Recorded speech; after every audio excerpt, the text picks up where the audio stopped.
Hi everyone, I'm Abby from Mosalingua. Welcome back to our series of English grammar hacks. There comes a time when you need to be able to speak about events that have already happened.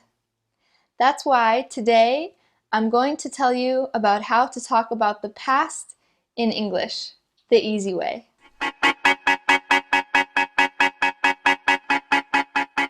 Let's start with an example. I travel to Spain every year. This is a statement about my habits, which I indicate with the words every year.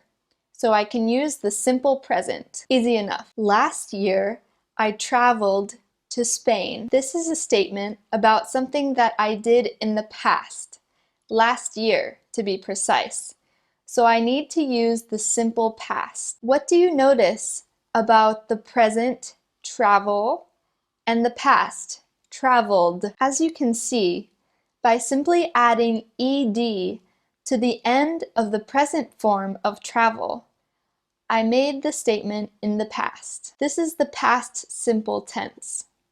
And it really is simple. Add ed to the end of most verbs in the present and you're done. Take a look at some more examples. Yesterday, I watched TV all day long. Last week, I played with my friends. This works for the vast majority of English verbs. However, you may be aware that in English, there are several irregular verbs. For example, go becomes went in the past instead of goed, and eat becomes ate in the past instead of eated. But no worries, because in an upcoming video, I'll explain how to master the irregular verbs in no time. Another way to talk about the past is with the present perfect. It is used to talk about something that happened in the past and is still happening in this moment in the present,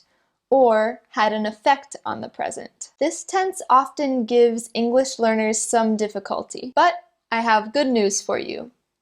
In American English, you can nearly always replace this tense with the past simple. Let me give you an example. I arrive at a party and someone asks me if I would like a sandwich. If the party is in England, I would say, "No, thank you.